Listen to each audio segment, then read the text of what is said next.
Japanese student Ritsuki Kakuyama gets his ass yeeted by Truck Kun into the isekai world, right after he gets into his dream uni. My guy is reborn in a peasant's house instead of those amazing rich life noble incarnations too, so Truck Kun really had some beef against this guy. His family is pretty trash, and he gets bullied for having black Asian hair as an odd thing in this world. Thankfully, Bro's life comes up a notch the moment the system notification greets him, making him feel like finally he's about to win. Those hopes also get crushed when the system literally calls him an effing nobody loser. With his chances wrecked, he now doesn't have any choice besides grinding his ass off to shave the family debt. Our boy thought that he might excel by becoming the second coming of Da Vinci, or maybe a powerful knight, and one day those dreams come true when he runs into a grizzly bear. Ian and his sister's lives are saved thanks to a mage vaporizing this fat Teletubby. He had no idea what a powerful mage was doing in a village like this. But the woman sparked curiosity in the boy, expressing how she received a prophecy to search for a black-haired boy in the hopes of raising him. Knowing that this boy fit the description of what she was looking for, she gains interest in Ian, while the kid is out here questioning how the hell she managed to one-shot that giant bear. Anyone could become a mage, and that thought gave Ian hope,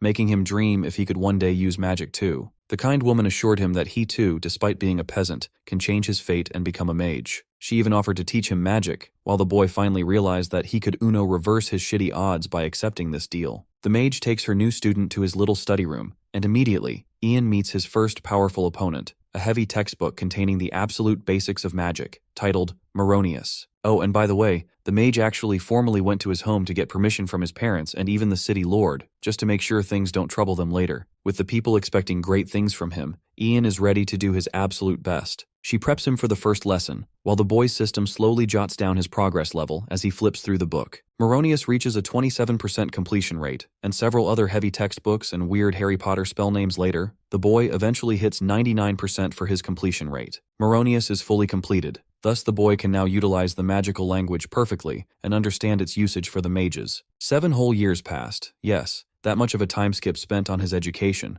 and somehow this mage baddie looks the same as she was before. She believes their private tutorship has now reached an end. With Ian considerably growing up, it's time for them to take on the next step together. The boy's current and only skill is that he knows the magical language and the ability to manipulate it. In the next scene, we witness mesmerizing mountains with a serene sky, and underneath this beautiful horizon, Ian is getting his ass kicked falling from the sky. He shouts his complaints to his master for going too fast, but it's pretty clear that the teacher is enjoying this a lot. Bro is shaking in fear, expressing that he only learned a damn language in the past 6 years, so it's not like he's a proper mage or anything. His teacher watches him with intrigue, while Bro is practically begging to be saved by someone that high up in the sky. Mage Mommy ushers him to try and hone in on the voices around him, while Bro is out here thinking this psycho might be a schizophrenic because who the hell can listen to voices in a place like this? The only sound he hears right now is one of the rippling wind, but strangely enough, when Ian focuses really hard, he hears whispers and gossips of some entities who seem to be impressed that a human is actually flying. This takes our boy by surprise, making him wonder if this is supposed to be the indicative voice of Moronius. Having managed to hear those voices, the system expresses that he's unlocked a new skill called air art, allowing him to manipulate wind magic. I just love how Bro's first practical skill is him becoming Superman. After that rigorous training session, his master continues to tease him while laughing at his sorry state.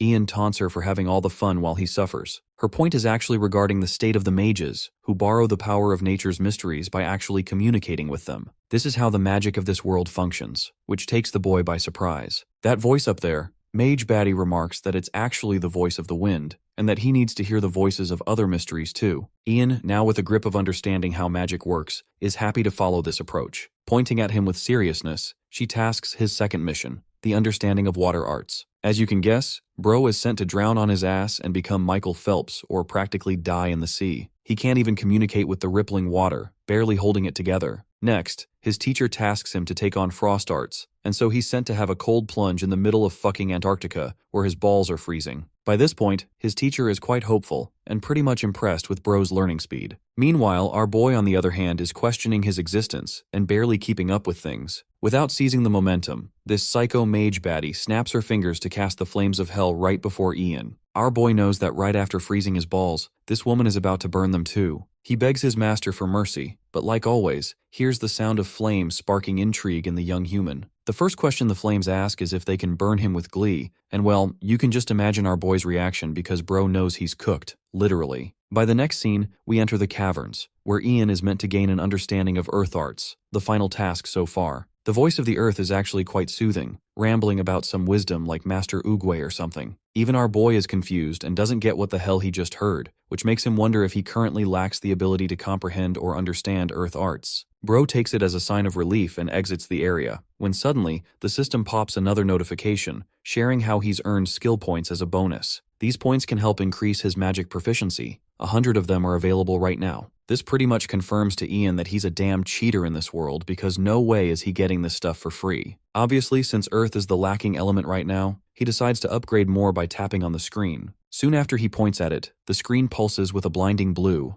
At this point, the voice of the earth commands him, expressing that lava sits just underneath and that if he's not careful, an earthquake could occur and cause this lava to erupt to the surface. Ian now understands what this voice is trying to say. His goal is to just get the hell out of here and confirm to his master that he heard the voice of the mystery. First, Ian commands fire to burn, creating himself light to navigate things. This time, a different voice shrieks in pain, expressing its anger for the light. Ian tries to strike a chat with it, questioning if this is also the voice of the earth. However, this element is different. It's not an element that his own master told him about. Because you see, the only thing that truly hates light is the voice of darkness. And that is what this mystery is. Ian is startled. While outside, his master is looking into her schedule, realizing that she might have to attend an upcoming pyromancer conference. Out comes her student with haste. She congratulates Ian for succeeding at last, while he shares another exciting news of having made contact with the shadows of darkness. This revelation actually leaves Mage Baddie's jaw wide open, because clearly she didn't anticipate him connecting with the dark. It makes her question if he truly made contact with such a cowardly mystery, and her silence brings Ian concern. She addresses the boy, sharing that they need to make their descent down the mountain. The boy is happy to do that, curious where their next adventure will be. But it seems that Ian has misunderstood her words, because you see, his master means something completely different. She declares that they will officially be parting ways from here. Pointing to her left, she suggests that he head to the Chronoleak, where he will soon attend the Space-Time Sorcerer Conference, because if he is destined to learn such arts, then he'll also have the fortune of running into a competent space-time sorcerer there too. Bro is baffled, because all of a sudden he's being told to learn a completely new thing relating to space-time. Watching his confusion makes her happy. Eldith reflects that the young boy was born with a natural affinity for discovering mysteries, and based on her gut feeling, she can tell that he'll be capable of wielding the power of space-time too. With that, their contact wraps up. Eldith is excited to meet him after 3 years in Dranheim. In the next scene, we introduce ourselves to the region that she told him about. This town is pretty rural looking, though the people are bustling about. Ian is looking for the conference that his master told him about. He still thinks that woman is unpredictable as hell for sending him here. One man among the crowd appears to be a travel guide, ready to help anyone travel north. Ian recalls that his master told him the conference would be held in the north, and since he's free to travel, our boy thinks it's a good opportunity for him to leave right away. In the next scene, we have a bunch of people settling down for a camp. Among those people, Ian is also seated. One of those men, the man who called him earlier, is the merchant guild master, Leek. Leek asks if it's the boy's first time heading north, to which Ian confirms that he's only going there because something came up. The older man hears this and comments that the boy probably has no idea about Dragon Mountain then. Ian expresses his confusion, because apparently this drake is supposed to be teeming with gorgeous yet dangerous black drakes. These drakes are not easy to fend off. Leek acts buddy-buddy with the kid, and asks if he at least knows how to fight or run. Ian isn't comfortable with this dude, but he answers that he's not really confident. Immediately, the seemingly kind man turns on him and calls our boy useless, questioning his profession. With much shame, the boy shares that he's a mage. I don't know what happens to Leek because he shakes in shock and calls the boy a lord mage. Overhearing their conversation, a girl is drawn to the boy. This cloaked girl turns around to see what's going on, while the other men are still confused, even shocked that this kid is supposed to be a mage. Ian genuinely doesn't get why these people are so stunned, because his little revelation has shifted the environment completely. As if revering his abilities, Leek quickly turns into a subordinate and grabs the bowl, happy to serve the boy seconds. Even though Ian declines the offer, this man charges over to the food server to fetch him a new bowl anyway. More and more people begin to chat about Ian's status as a mage. Some of them even doubt his ability, believing that his appearance makes him look like a third-rate weakling guy who doesn't know what he's talking about. These haters are hating hard on our guy, thinking he ain't got all that, while Ian is a nice kid who doesn't pay them any mind. The girl from earlier who took interest in him decides to talk to him, whispering that if he's truly a mage, then the boy should try to use some spell and show these guys who's actually boss. It may seem like the assertive approach and a forceful one. Ian doesn't really get the point though. The girl explains that typically, mercenaries are known for making fun of quiet people, treating them as timid or weak. That's why it's necessary for such people to show their powers and intimidate others who doubt their strength. because if Ian can simply do that, he will show them who's the top dog, and the mercenaries will automatically become his subordinates, willing to protect him in any trouble. The idea is a bit new to Ian, who understands where the girl is coming from,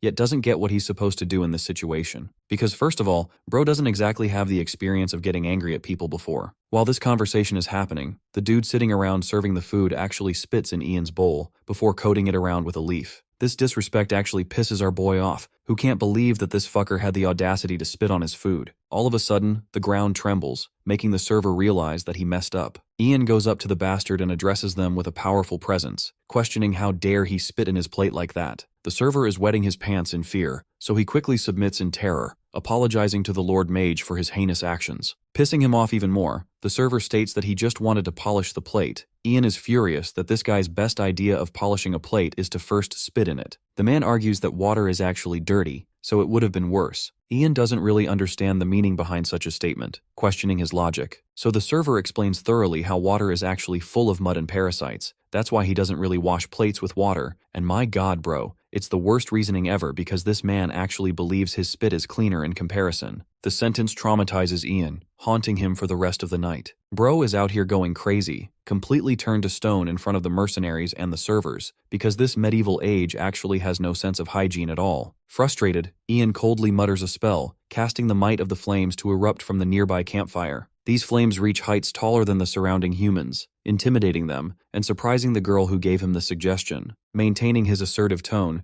Ian orders them to quickly fetch some damn water, berating them for a bunch of dirty medieval bastards. Both men run full speed away to fetch the water, not knowing what they really even did wrong to begin with. In the next scene, we find the calm night. It appears that everyone is off to sleep, except the mercenaries are on a search for Kathy, the girl they can't find. One horny bastard wants Kathy all to himself, because his medieval 1-inch stick is acting up at 3 a.m. In the distance, he manages to find her, so the horn dog calls out to Kathy, urging her to come to him. Suddenly, the man notices that Kathy is actually knocked out. She's been abducted by a bunch of bandits. The mercenaries shout at the bandits, but their whole macho act fails when one of them is suddenly killed with an arrow piercing his chest. The mercenaries roar their anger for these aggressors to kill one of their comrades. They quickly bolt into action, aiming to fight these guys off and even kill them. The leader of this unknown group treats them like a bunch of small insects, but it's here when Kathy actually wakes up again and starts biting the grab out of this dude's back. The guy is forced to throw her down because he couldn't risk his arm getting chopped off with Goku's secret biting technique. Kathy struggles to run away, while the leader commands his men to quickly chase after the target as she's running away. While all of this is happening, our boy is sleeping in his tent with the same haunting memories, realizing that these medieval assholes actually use spit for cleaning. The commotion outside quickly wakes him up from his nightmare. A mysterious voice calls out to him to get up fast. My guy senses the aura of the surrounding atmosphere, before actually hearing the sounds of the mercenaries running to him. Leek is the first among them, calling out to the Lord Mage and explaining that they're in deep trouble. In the next scene, our boy reaches the fight zone, where these mercenaries are battling it out against the bandits. The leader is actually the strongest one of them, cutting the mercenaries with his sword like it's no big deal. In fact, he wants all his men to cut these guys down without mercy, and then also search for the missing woman. Kathy, their target, is currently hiding behind the tree nearby. She shrinks in horror, not knowing what she should do, because at the current rate of things, she'll be caught in no time. While she's hiding about, one guy actually comes up to expose her location, confirming her worst horrors of being found. With a blade to her face, the guy threatens to chop off her arm if she doesn't quickly get on her feet. Kathy, terrified, sulks in horror knowing that her life is now over. Before she could even stand, this merciless scumbag raises his sword to cut her down. But at that exact moment, something hits him with enough striking force that even the ground ruptures underneath from the impact. Kathy is speechless, while her savior stands right behind her. Ian casted his spell and arrives at the right moment. She looks at him with wonder, while he grabs her hand and instructs the girl to stay close to him. His confidence comforts her, while the rest of the group also bands together like a train and stands behind the Lord Mage. It looks funny, but it's actually methodical, because Ian has a spell. He chants open, like Sukuna's furnace technique, but instead of fire, this man gathers the might of darkness and lightning focused into one sphere. The surrounding mercenaries as well as the bandits take notice of this spell, and in mere moments the entire region is shrouded in black. Not being able to see a thing, they worriedly cast their torches, but besides that small inference of light, nothing is visible. These guys start bumping into each other in the dark as if the power went out,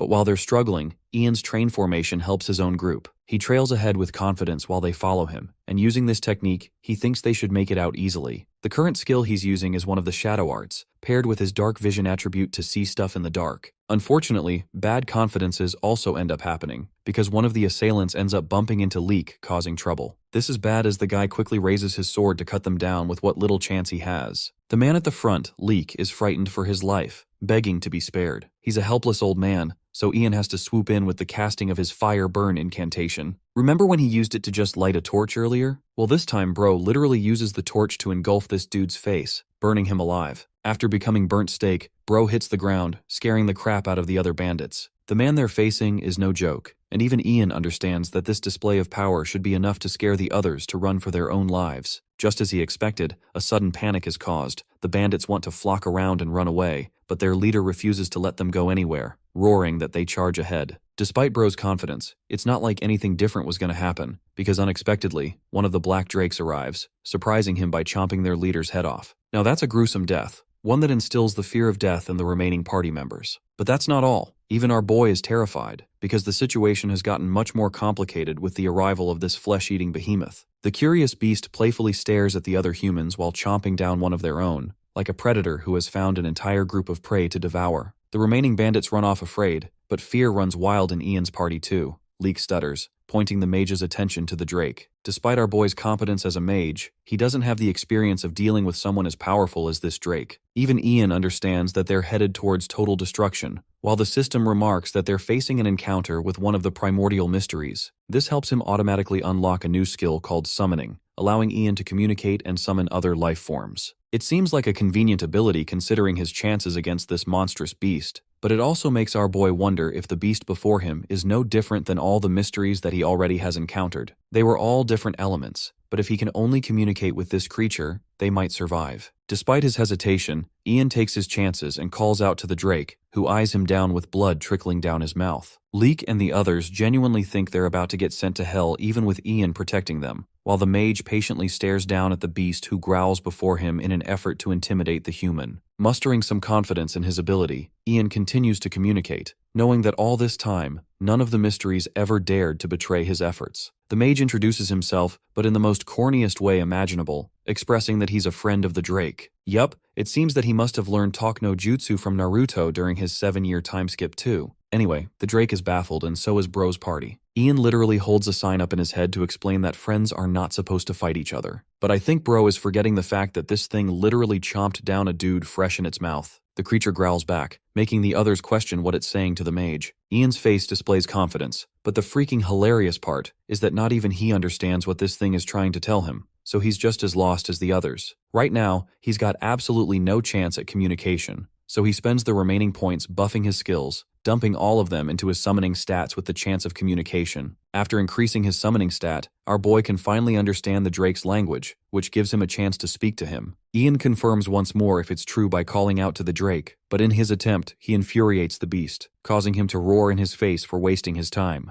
Ian's party is shitting bricks, while he holds it together and gathers his words for a conversation. First, he explains that he shares no intention of fighting the monster, but the Drake responds that it would be foolish to even entertain such an idea of fighting him. Ian assures him that he knows that, and that he'll lose right away if they even try to attack him. He actually plays it along with the arrogance of the Drake, making it seem like it would be a waste of time for them to fight the great beast. The prideful Drake takes it that the humans are begging for mercy. Leek and the others take it that they're communicating through communication while Kathy waits patiently. The Drake roars that it would indeed be pointless to try and kill the rest of the weaklings, which is exactly what our boy wants. Ian is starting to think this negotiation is favoring them. One small problem, the beast roars that he's in a pretty shitty mood right now, implying that he's got no plans of letting them go. Ian's party is on their knees begging for their lives, while our boy questions what he's even going to do anymore. Ian takes it as a sign that the Drake is telling him to get lost, and that he doesn't really have any choice except duke it out against the beast with a direct approach. Fighting isn't what he means here, because the mage suddenly turns into a therapist and asks the Drake why he's in such a sour mood. Still angered, the beast shouts that he doesn't have any motivation to tell a human that. Ian counters that he wants to offer some assistance to help alleviate Drake's mood. His offer appears arrogant to the creature, who thinks that it's pointless for a human who can't even do anything. In response, the mage mutters a bunch of words in the magical language, casting the water to soar up and sprinkle around. The sight appears strange to the party, even stranger to the beast, while Ian surrounds himself with mystical aura. Intrigued with this sudden display of magic, the beast now takes full interest in the boy. Ian emphasizes that he's nothing more than a humble mage trying to communicate with the mysteries of the world. That's why he just wants to help the Drake with whatever he can do. Seeing that the beast hasn't yet anything to say in anger, Ian knows that he's in the zone. The next step is where the real negotiation actually begins. We cut to the next scene. Midnight falls upon them. The bloodlust of the Drake is no more, and he's more open for a talk. Our boy is just happy that he managed to delay immediate death for him and the rest of his friends, but the real issue comes in the form of fulfilling the requirements. Ian figures his options, understanding that the Drake has all the leverage here, which means the mage has to be the one to make simple demands. A sudden memory of his master plagues his memory. She once told him that the mastery of magic is straight up impossible without a mastery of communication. It's the same reason why building a relationship with the mysteries is essential. Friends or not, every mystery contains its own kind of nature, their temperament. The job of a mage is to identify and empathize with such natures, going along the hearts of the mysteries. In other words, Ian learned that social navigation is a critical skill for a mage, and in a life-threatening situation like this, he has the perfect opportunity to prove himself as someone who can swindle a Drake out of a murderous mood. In order to achieve this goal, he calls for the skill window first. The system shows him a skill called Expert Summoning Management, which is basically everything our boy needs for the current trouble. Normally, this may seem like the quickest choice, but our boy takes his time and finds it really strange that the skill involves feeding the Drake some high-quality liquor. Ian is sweating bullets the more he reads this damn system's notes, because the next step requires glazing the shit out of the mysteries he's talking to. Long story short, the most helpful advice bro got from the system is to just use alcohol and become one of those simps that glaze e-thoughts on Twitter. Ian submits in defeat, realizing that this kind of task is impossible for a loner like him, while even the Drake is left questioning what the hell this dude is trying to do. Strengthening his resolve, our boy thinks that he should start off by reaching the creature's heart, as it's the only way for him to make any progress. Ian addresses the Drake, expressing that he's actually prepared a mighty gift for the glorious beast. Curious about the gift, the beast desires that he bring it forth at once. Next, Ian calls Leek, who is startled by the sudden command. Bro quickly tells this old fart to fetch the strongest liquor they have right this moment. Moments later, the man returns with the most exquisite and premium-looking box of liquor, presenting it before the Drake. The monster doesn't exactly get the purpose of this gift. Even Ian is internalizing his anger, pissed off that this monster is so ungrateful. But on the outside, my guy plays it cool and explains that it's a very precious gift in the human world. Pouring the beast a huge cup, he presents it to the monster. The Drake smells it at first, finding it a peculiar scent. The beast erupts with anger, questioning if this man is about to pull some kind of fishy 3000 IQ move on him to betray the monster. Ian's party is frightened, but my man continues with his poker face and assures the Drake that no fishy business is going on. To prove his words, my guy chugs down the whole mug without any problems. Even his party is a little shocked that he went ahead and did all that. Ian shakes it off, acting like nothing happened, but deep down, he's stunned with how strong this thing is. The Drake is a little upset that the liquor smells pretty bad, so it plugs its nose to avoid it. The mage assures him that it'll help him feel better if he just let it give it a try. The monster stares it down. The tiny little mug surely couldn't do anything to him. With forwardness, it lets its tongue out to get a small taste, while Ian's party prays for their good. Suddenly, the Drake turns into a squirming little girl. Clearly, he didn't expect such an outcome, and though he doesn't find the taste pleasant, for a wild beast like him, the substance feels addicting. Finding that perfect lead, Ian shares that the beast should try this other one too. So the night goes by and this thing is literally drunk as hell swallowing so much liquor.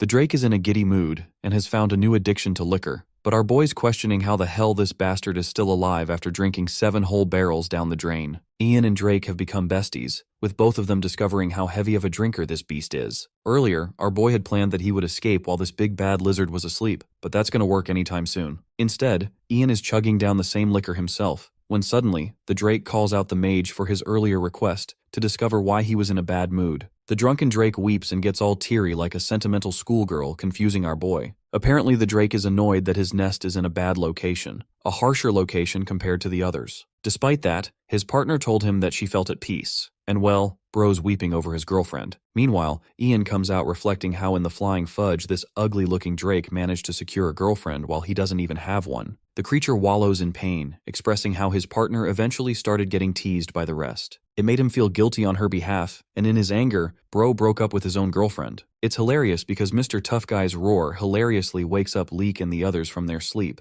and then also puts them back to bed by reaping their souls. Well, Ian can understand this feeling. The Drake is feeling the loss of a lover no differently than a human. At the same time, a plan comes to his mind to change things for the better. He calls out to the beast, explaining that he could use magic to fix that wretched nest. The monster is shaken with this support. Ian chimes in and asks for something in return, asking for one simple favor. By next morning, Ian walks about, while Leek is still daydreaming some shitty romantic dream. Our boy taps this timid clown's head, and actually gets triggered that this old fart isn't waking up. Ian threatens to snap his finger out if he doesn't wake up right away. Bro looks at him with the most JoJo-ass GigaChat expression ever. His glare terrifies Leek, causing him to shout and wake up, while the rest of the group also topples down because of him. All this time, Ian has been pulling their asses together on a cart, because soon after that dragon let out a roar, they all fainted on the spot. Kathy thinks she made a mistake tagging along with these guys, while the others ask if the Drake already went into its nest. They hug each other in comfort, scared that the monster will come out at any moment and slaughter them. Ian assures them that the dragon is at its nest, waiting for his arrival. He's already made a deal with the creature to help save the lives of his friends. Just hearing that makes these clowns suddenly turn into his #1 fans, while Ian is left wondering if he should have left them to die. Back then, he told the monster that he'd fix his nest in exchange for the lives of these people. Hearing those words, Leek and the others chant the name of the brilliant Archmage, honoring him. Our boy doesn't get where this is all coming from, because apparently these guys are under the impression that the mage actually beat up the big bad dragon for them, and after scolding the creature, he sent it back to its nest, before forcing the creature to surrender to his mercy. These losers are ecstatic with a wave of emotion coming over them. They want to serve this man for the rest of their lives. Ian is just annoyed and orders them to be ready to depart without ditching him by the time he's back. They agree to this command, expressing that they're united as one, and soon after, Leek asks them to check on the number of mercenaries they have on them. Kathy notices this, and for some reason is observant of her surroundings. Let's cut to the part where the dragon takes our boy to his nest. It's a rocky little setting. Ian expresses his shock, causing the dragon to jump his ass for acting like it's unsolvable. Our boy clarifies that it's not unfixable at all, it's just that he's sleepy, and Bro's stamina is at an all-time low. Ian just wants to quickly get done with things so he doesn't get bogged down later. His objective is to simply push back protruding rocks and create more space here. Focusing himself, he communicates with the calm Earth, who talks back to the human. Ian asks for a favor, and immediately the Earth declines, stating that it's busy. Bro realizes that this thing is not happy with him at all, while the anxious dragon wants immediate updates. The mage explains that the Earth isn't even listening to him,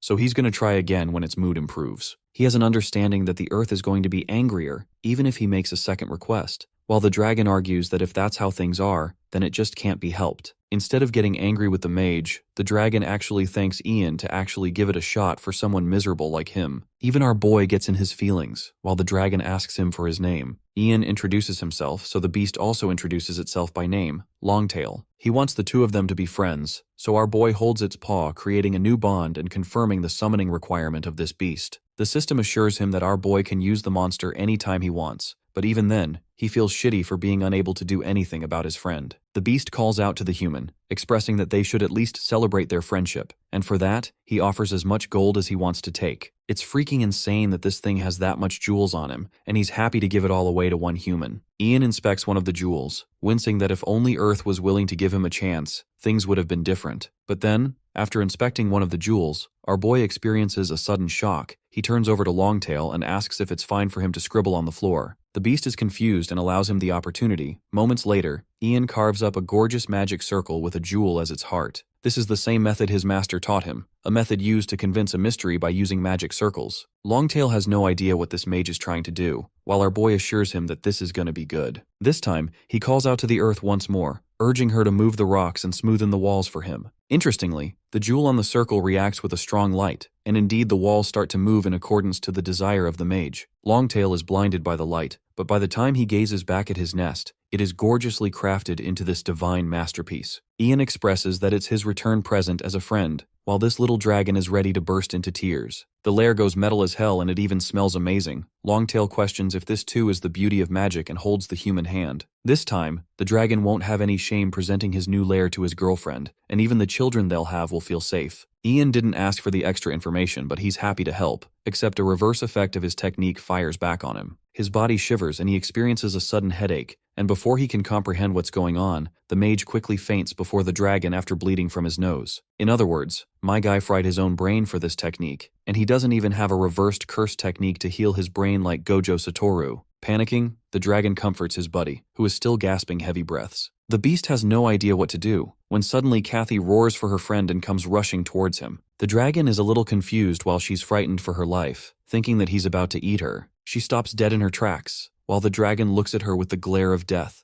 thinking that she might be some kind of enemy. Kathy trembles and softens up, expressing that she's here for a conversation. Then she begins chanting the same stupid signs that our boy made earlier to paint the picture that she's a friend. With much difficulty, the beast ends up understanding what she means. They both look towards Ian, who is still in a pretty rough shape and barely managing about. By night, our boy is brought underneath the night sky. When he gets back up, he instinctively reaches for his phone as if he were still on Earth. Hilariously, instead of holding his phone, the dude ends up holding this chick's hand, before questioning how the heck his phone turned so soft or turned into a gummy. The squishy soft sensation genuinely doesn't make any sense, until Kathy directly asks if he's awake, because bro is doing some really sus shit right now. Ian, now flustered, embarrassingly jumps out of her lap, confused as to what the hell she's doing here. At first, my guy thinks he's the one dreaming, but she explains that she was covering for him after he hit his head. The ringing headache still bothers him, while she advises him to try and rest. You see, Ian is only piecing together the fact that he straight up collapsed, and throughout the night, he forced certain evolutions without getting himself to adapt. Kathy looks at him confused, while he's out here questioning if she managed to overhear everything. Bro's genuinely embarrassed and covers his face like a mess. The question of Longtail arrives, but apparently that overgrown lizard left, making our boy wonder if he's out to chase his girl. He apologizes to Kathy for causing her trouble, and asks how she managed to even come here with Longtail guarding the place. She explains that she somehow found a way to communicate they were friends. Bro finds it difficult to believe and wonders if she used mage language. He's pretty sleepy and doesn't have all the answers, while Kathy shares that she willingly followed him even when she knew the risks. It's actually because she has stuff to ask of the mage. First off, Kathy feels guilty over the attack that happened last night, because she's the one responsible for it. Ian seems surprised, and she apologizes straight away for putting them in so much trouble. Our boy understands that things got shaky and heavy way too fast, making him realize why she was trembling that hard. Ian theorizes that she must have some kind of beef with the bandit while she's offended at the suggestion. Bro is even willing to state that her face looks like a bandit, but Kathy decides to go vulnerable with him to reveal a huge secret. Ian expects this to be a corny plot twist, like her being some kind of princess of a country. In reality, she drops a bombshell that her real name is Lucy of the Tarian family. She's a noble. The bandits were sent on behalf of her fiancé. Ian then suspects that it might be some kind of bratty lover's quarrel like it always happens. Kathy is upset with his trashy assumptions, sharing that she intended to disappear far away from her fiancé's control. However, she lost the confidence to escape ever since the events that occurred yesterday. Grasping his hand, she begs him to help her escape. Ian is a little overpowered with her suddenness, questioning what she's even running away from, or if it's really that bad. The girl emphasizes that her family, the Tarians, are a baronial house that govern the Fianlep region. Except because they had a shortage of knights to defend them, they were constantly at risk of being attacked. Because of that, a territorial war was always looming over them, threatening the very destruction of their family. In haste, she was married off to a knight who was once a mercenary captain as means to control the situation. Because this man had insane influence in his mercenary team at the time he was active, all the threats posing their family vanquished. Things seemed fine at first. The guy seemed okay with his position as the son-in-law of the Tarian family, but then things collapsed quickly. He went mad in the thirst for power, thinking that he could do anything. This guy even picked up random women, treating her with utter disregard and hate. Things had gotten to a really terrible point, causing her parents to demand a breakup of the engagement. However, things did not work out for them well either, and with a heavy heart, she reveals how this bastard poisoned her parents. Ian is shaken by this revelation, while the helpless girl shares how this scumbag thought he'd lose the power, so he made his point by poisoning her family. Even our boy thinks this dude is a generational shithead for doing all of that, while Lucy reasons that the guy will forever remain a commoner, which is why he's forcibly trying to inherit the family's name and rank. She only managed to escape thanks to the help of a servant, refusing to marry that man, but she knows that he'll keep coming after her. Her one true desire, as a helpless little girl with no one to turn to, is that Ian help her reach safety and escape him. The mage understands her situation too well. Our boy can feel the kind of violent figure this man truly is for taking such lengths, so much so that he's willing to kidnap his own fiancée. It's a complicated affair, and though he has no idea how these medieval processes affect his work, he can empathize with her. Lucy begs him, pleads with him on the behalf of her family, hoping to reward him with anything. Still, one question bothers our boy: why him? Because he could always betray her too, Lucy fires back that she's got nowhere to turn because nothing is worse than that man. She's even willing to offer him everything for the freedom in return. In fact, this woman is so desperate she's ready to help him take the rank of a noble by becoming a part of the Tarian family, even though later there comes an offer from a little princess saying that she would marry someone common and a farmer's boy like him, and this is truly an incredible chance for a farmer's son to become connected with the nobility in a world like this. Ian still cannot decide what he truly wants for himself. If that happens, he would become part of the nobility, but he would no longer remain the disciple of Elidith, and would not live the life of a mage the way he always wants to. Maybe that kind of life would still be fine for him, and on the other hand, it could also become a good way for him to live as a nobleman while dealing with politics and power. Right now he stands at a crossroads regarding his destiny and the kind of person he truly wants to become, whether he should live as a nobleman or continue as a mage. Still, he is born into a fantasy world for a reason, so he believes he should use this opportunity to push his magic to its absolute limits. By helping Lucy, he should be able to gain experience as a mage, while also earning enough money to support himself with stable expenses. Because of that, he decides that from now on, he will drive away all the kidnappers and simply allow everything else to follow its natural course. He clears his throat and tells Kathy that she should probably ask someone who can use a sword far better than him, because a mage is not exactly a warrior, and he cannot do much for her during moments of danger. Even so, he still agrees to help her as long as she is willing to pay him, and after that, everything that happens will depend on him. Kathy immediately bursts into tears of joy and becomes deeply grateful for his help. She throws her arms around Ian, and Ian feels a wave of sympathy for her as he quietly allows her to cry her heart out against him. Meanwhile, Drake is lazily sunbathing when Ian and Kathy finally step out of his cave. Drake instantly becomes excited when he sees his friend again, and he happily tells Ian that he looks good. Ian responds by saying that they are heading down the mountain because everyone is waiting for them below. Hearing this, Drake says that both of them should climb onto his back because he will take them there himself. Ian jumps onto him without even hesitating, but Kathy remains nervous and uncertain for a moment. Drake then calls her Ian's girlfriend and tells her to climb on as well, but Kathy completely misunderstands his words and immediately begins trembling in embarrassment, while Ian quickly explains that things are not like that and that the two of them are not together. Drake still does not seem convinced because to him they honestly look like a cute couple. Kathy remains confused by the entire situation, but Ian tries to calm her confusion and asks her to climb on behind him. Seeing Ian in that moment looking nothing less than a true hero, she finally decides to trust him. She climbs onto Drake and wraps her arms tightly around Ian. At the same time, the merchants are arguing among themselves while speaking to Leek. Some of them insist that they should pack their belongings and leave immediately, because they believe the dragon must have already killed Ian by now, and staying any longer would only put them in danger. However, the merchants are divided, and both sides keep arguing over completely different choices. One side wants to stay and wait for the powerful mage, while the other side desperately wants to leave and head somewhere safe. Leek thinks silently for a while before finally opening his eyes and declaring that he gave Ian his word that he would wait for him, and because of that promise he is going to stay no matter what happens. The merchant who supports his decision immediately shouts with joy after hearing that they are staying. However, only 10 minutes later, a group of bandits suddenly attacks them. The bandits capture everyone and aggressively demand to know where the girl traveling with them is located. Leek becomes confused and asks what girl they are talking about, but one of the bandits explains that they mean a beautiful young woman with dark blue hair and warns Leek that pretending to know nothing will not save him from the situation. Leek suddenly realizes that they are talking about Kathy, but when everyone turns around, they discover that she has not been near them for quite some time. The bandits immediately assume that all of them are lying and begin threatening to kill everyone while the terrified merchants scream in fear. Then suddenly Leek realizes that their protector and savior Ian has returned. Everyone quickly turns around and sees Drake charging toward them at incredible speed while Ian and Kathy ride on top of him. One of the bandits nervously asks if the woman riding there is the girl they are supposed to capture, but panic already begins spreading among them because the creature is rushing toward them at terrifying speed. The moment they finally realize that it is not a dragon but a drake, they immediately abandon everything and run for their lives. Once the bandits are finally gone, Leek is deeply grateful that Kathy is safe, although he is also furious because if it had not been for Ian, she would have ended up in terrible danger with all the bandits and the people hunting her down. One of the merchants asks how those men even managed to discover Kathy's whereabouts in the first place,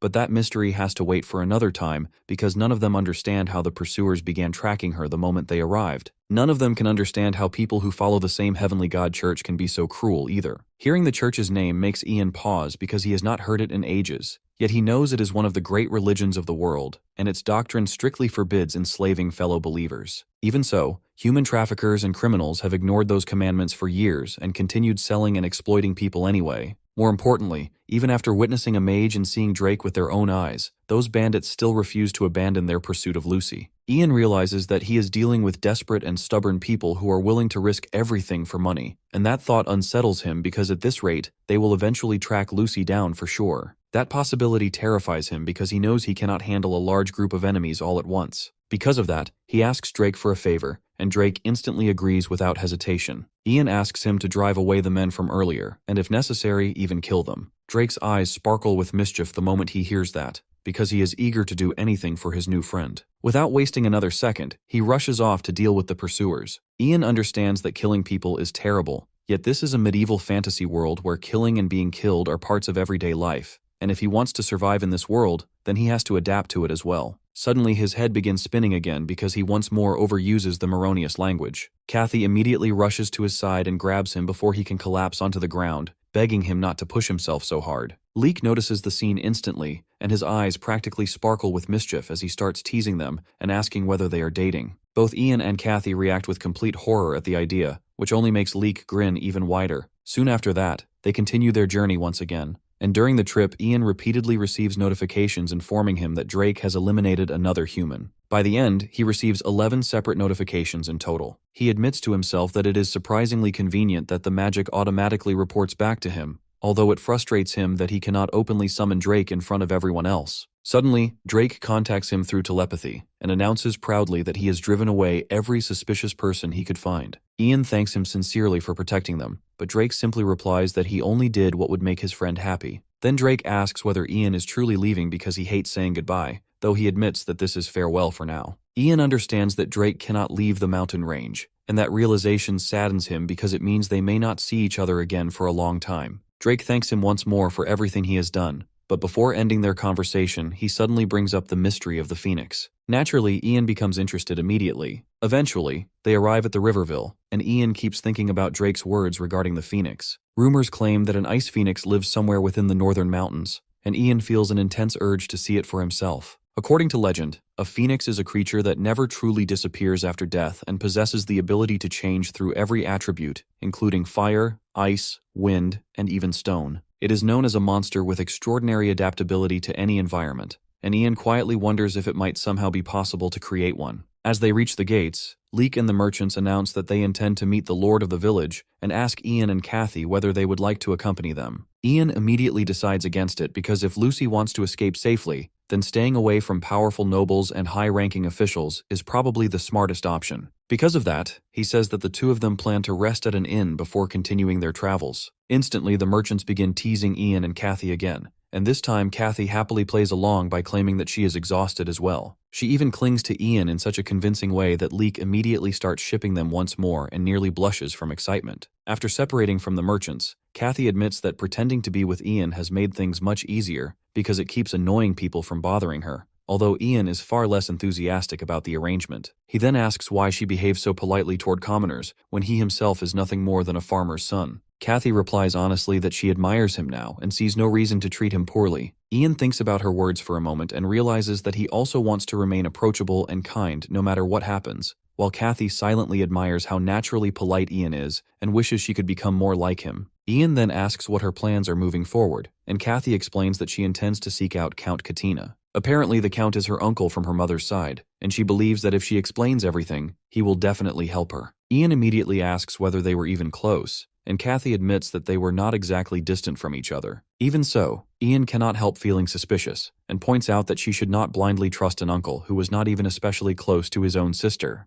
Kathy becomes offended immediately and demands to know how Ian could possibly suspect her uncle, insisting that there is nothing in the world he would not do for her. Ian eventually relents and decides that if she trusts him that much, then perhaps she is right after all. The moment he agrees, Kathy suddenly shifts into a teasing mood again and jokes that if a mage as impressive as Ian proposed to her, she would gladly marry him and accompany him to the Count as his wife. Ian immediately shuts the idea down and reminds her that their agreement ends the moment they safely reach the Count. Kathy pouts and calls him cruel for rejecting a noblewoman willing to marry him, but Ian casually replies that there are plenty of women in the world besides her. Kathy instantly grows irritated by that answer and storms ahead toward the inn in frustration. When they finally arrive at the inn, Ian hands over a bag of gold to the receptionist and pays for a room and a bath for the night. The amount is more than enough for both of them. The receptionist then casually asks whether the girl will also be taking a bath, but the moment Kathy hears that question, she becomes horrified and hurriedly insists that she is perfectly fine without one. Ian initially assumes she simply dislikes bathing and thinks she is already filthy enough to need one badly,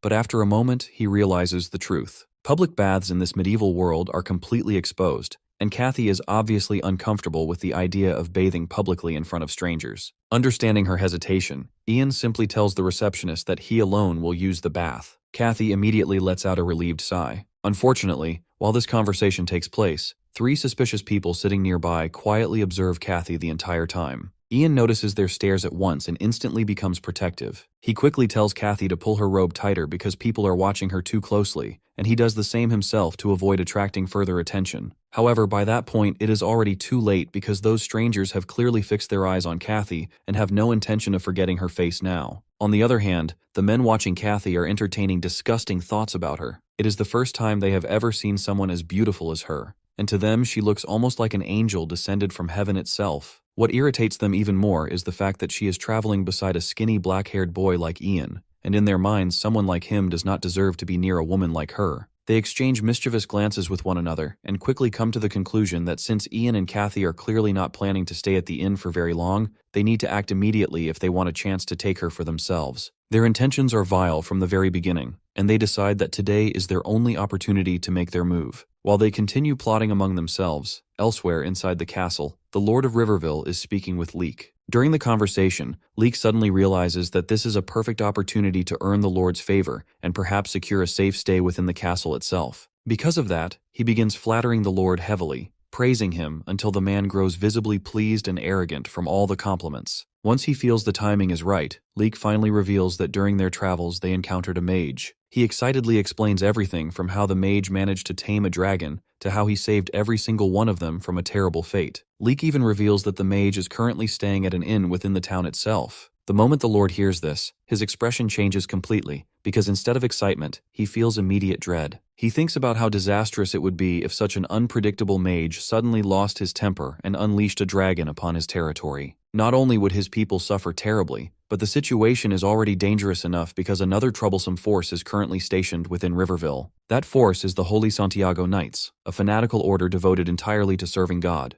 They fight both as monks and warriors, roaming the land in search of demons and monsters, rather than participating in ordinary wars. They proudly call themselves protectors of humanity, yet the Lord privately considers himself righteous zealots who bring chaos wherever they go. The mere thought of those Santiago Knights crossing paths with a dragon-taming mage terrifies him, because he is certain that if conflict erupts between them, his peaceful little town will be destroyed in the process. Determined to prevent that disaster at all costs, he immediately orders his commanders to prepare a room for Leek, and then commands them to summon the Santiago Knights at once so he can keep both sides separated before anything catastrophic happens. Meanwhile, Ian and Kathy sit together eating breakfast at the inn. After finishing his meal, Ian announces that he plans to take a bath and casually tells Kathy to head upstairs to the second floor once she is done eating. The moment she is left alone, one of the suspicious men sees his chance and quietly follows after her as she walks through the inn by herself. He suddenly approaches her and claims that the black-haired boy sent him to escort her immediately to the docks because there is an urgent matter waiting there. He explains that Ian is currently in the bath and asked him to bring her over as quickly as possible. Kathy, naturally kind and already anxious because of the danger surrounding her, instantly believes him. Her thoughts immediately jump toward the possibility that the bandits have returned to kidnap her again,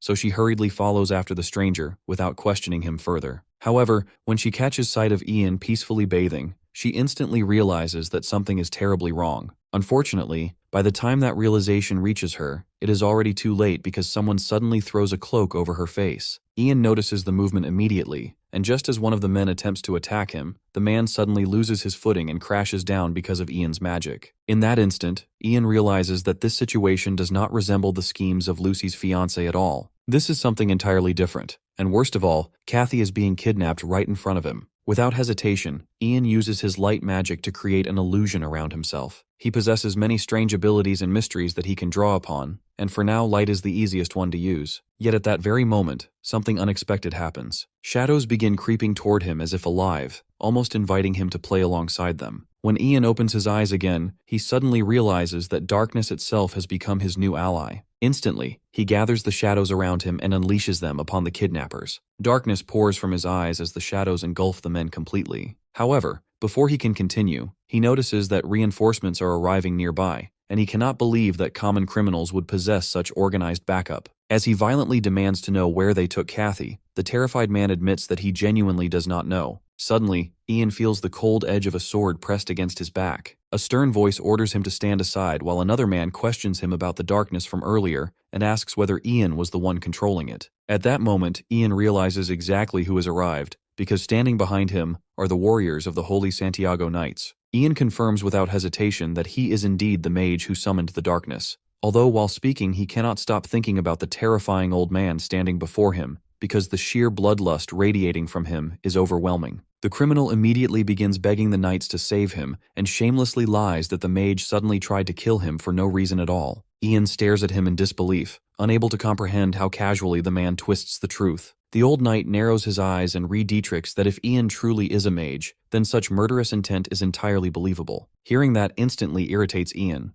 but the old man continues speaking and claims that mages are all the same because they possess dangerous bloodlust and believe they can do whatever they please without consequences. Ian takes deep offense to those words and anger begins rising inside him. However, before he can respond properly, the old man speaks with such authority that Ian realizes something important about this world. Here, having a foul mouth and overwhelming presence is often treated as proof of strength and skill. Even so, another knight suddenly steps forward and declares that regardless of Ian's abilities, it does not excuse him for using wicked magic. Ian pauses at those words while the knight explains that surrounding himself with darkness is an act of turning away from the heavens and rejecting the light of the sun. According to him, hiding within darkness is nothing more than the behavior of a coward. Ian thinks carefully for a moment before clearing his throat and calmly arguing back that the laws of heaven allow both day and night to coexist. He then asks them that if heaven truly belongs only to the light, then why does night exist at all? The moment those words leave his mouth, the knights fall into complete existential confusion. Their expressions shift dramatically as they try to process his argument, and soon many of them become strangely fascinated by him because they realize this young mage possesses a level of intelligence far beyond what they expected. Taking advantage of the silence, Ian politely asks them to excuse him because his sister has recently been kidnapped, and he desperately needs to rescue her. Instantly, the knights realize the criminal deceived them from the beginning, and every one of them turns toward the lying man with fury in their eyes. The old knight then orders a man named Dietrich to keep watch over the criminal before marching toward the inn himself. As a form of apology for wasting Ian's valuable time, he declares that he will personally help rescue Ian's sister and ensure her safety. Soon afterward, they arrive at the docks where the remaining kidnappers are attempting to smuggle Kathy away on a boat. She is tightly bound inside a body bag while the men hurry to escape before anyone catches them. The knights instantly recognize what is happening and become furious because the criminals are already preparing to flee. Meanwhile, Ian notices something important about the timing. The sun is beginning to set, and because of that, he realizes he can use his magic far more effectively now. The old knight asks everyone how they should proceed, and insists that for the sake of rescuing the innocent girl, they must work together. The knights become excited at the thought of battle, but Ian quickly warns them that charging directly onto the boat could be extremely dangerous. The old man refuses to back down, and insists that he is willing to do anything necessary to help save her. Ian then explains that he noticed a large hook nearby, and plans to pull the boat back toward the shore somehow. The old knight stares at him in confusion, and asks whether he intends to use shadow magic for such a thing, because he cannot understand how that would even work. Ian casually explains that he possesses introductory knowledge from many different schools of magic, and can use multiple forms of magic instead of specializing in only one. The old knight becomes even more confused because throughout his life, he has only ever seen people dedicate themselves entirely to mastering a single element, rather than several at once. Without wasting more time, Ian suddenly begins chanting in his infamous Moronius language and calls upon the river itself, asking it to create obstacles and force the boat back toward the shore. Almost immediately, the river responds to his command. Powerful currents begin twisting violently, dragging the boat backward while waves crash around it and throw the vessel into chaos. Because of that sudden shift, Ian finally manages to rescue Kathy safely. The moment she is freed, she clings tightly to him in relief. Ian immediately realizes that if she continues acting this affectionately, the old knight will quickly understand that they are definitely not siblings at all. Because of that, he awkwardly hugs her back while secretly thinking about how exhausted he already is. His energy feels dangerously low, and all he wants now is to finally return to the inn and take a peaceful bath. Unfortunately, Ian has no idea yet that in this world, something as simple as enjoying a quiet bath is nearly impossible for him.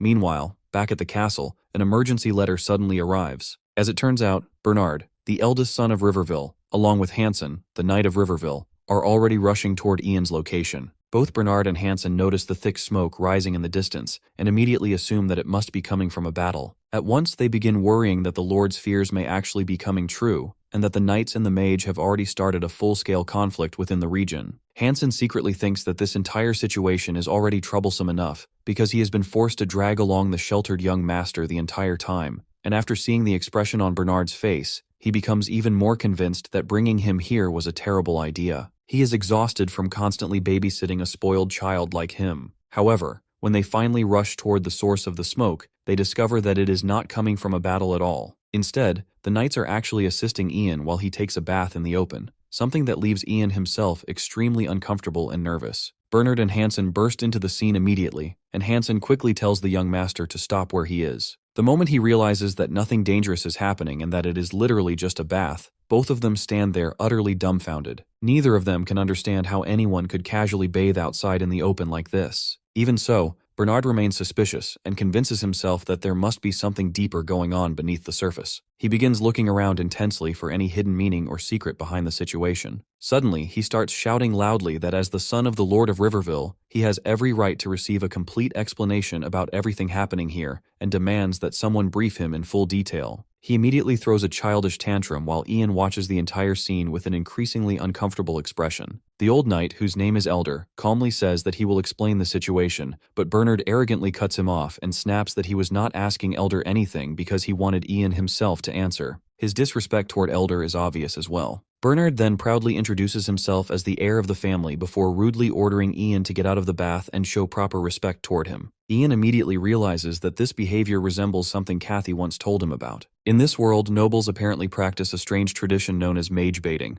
It is a custom where nobles intentionally provoke mages in order to test their power and temperament. If a mage silently tolerates the insults, then people view them as weak. But if the mage reacts fiercely with anger, then they are acknowledged as truly powerful. Realizing that Bernard is likely trying to provoke him intentionally, Ian refuses to obey his demands. Bernard instantly explodes into another fit of rage and screams about how Ian dares to defy a noble like him. Ian fires back calmly that he has no obligation to listen to a spoiled little boy. Furious beyond belief, Bernard orders his knight to capture the mage immediately, although the knight himself appears more interested in trying to calm the brat down than actually attacking Ian. At that point, Ian decides that enough is enough. He admits to himself that he could tolerate the childish provocation earlier, but being treated like a fraud crosses the line completely. Rising from the bath, he unleashes both his dark magic and light magic at once, causing trash bins, axes, and nearby objects to float ominously into the air around him. Hansen quickly tries to smooth things over by apologizing for the young master's disrespect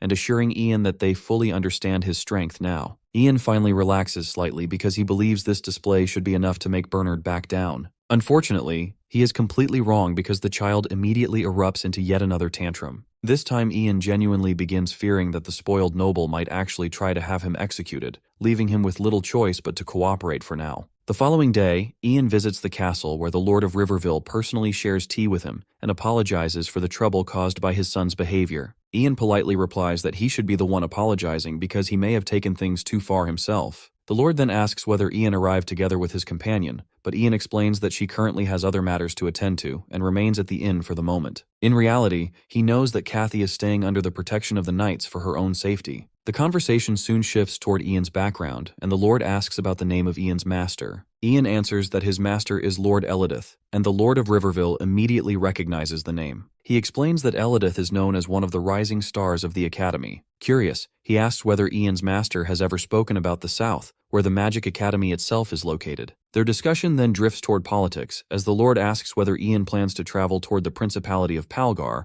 or the Principality of Roxelin. Ian admits that he has no idea what those places even are, causing the Lord to explain that tensions between the two territories have been growing increasingly dangerous lately. Apparently, the Principality of Palgar has begun setting its sights upon Roxelin, and Ian quickly realizes that this likely means war may soon erupt between the nations. The Lord then asks whether Ian himself plans to head south as well, but Ian explains that he is actually traveling east because he is searching for a certain mystery. Hearing this, the Lord decides to offer him a gift. Ian becomes confused when a chest is suddenly placed in front of him. The Lord encourages him to open it, and when Ian does, he discovers a staff resting inside. The Lord explains that the staff once belonged to a renowned aeromancer, and that it is called Wing's Gate. Ian carefully picks it up and instantly notices how perfectly it seems to suit him. Although it looks like nothing more than an ordinary staff on the outside, holding it strangely feels like finally obtaining the perfect prop for a real mage. Even so, he genuinely appreciates the gesture. The Lord explains that this should be considered a token of gratitude for forgiving his son's outrageous behavior. Ian sincerely thanks him and happily accepts the gift. However, the moment he returns from the meeting, he suddenly hears someone desperately screaming his name.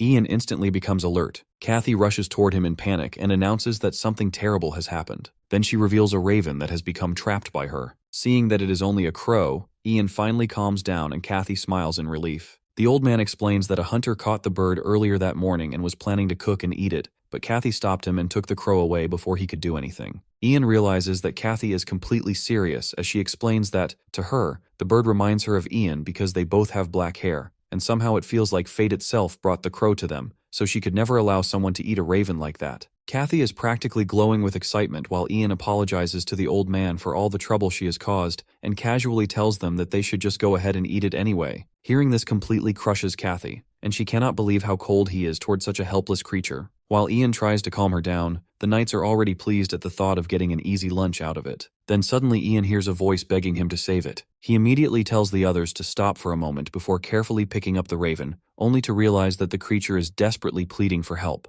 Ian begins speaking to the raven and quickly notices that even though the bird cannot understand his words, he can somehow understand the raven perfectly. He realizes that the Moronius language does not work properly here, possibly because the creature lacks enough mystery for the magic to connect completely. He tries concentrating harder, but the raven keeps panicking and repeating itself over and over again until Ian finally snaps and angrily tells it to shut up because he is already going to save it and does not need to hear the same desperate plea 100 more times. The raven instantly goes silent, and Ian thinks that even if the crow cannot understand his language properly, it definitely knows when to read the mood and stay quiet. The knights stare at him in disbelief because the mage is casually speaking to a crow as if it were another human being. Ian explains that the raven is begging him for help, and Kathy becomes overjoyed because now her beloved crow is going to survive. She beams happily and says that she knew from the beginning that the bird was special. Elder comments that the young lady seems capable of sensing mysteries in the same way Ian can, and Kathy becomes even happier hearing herself compared to him.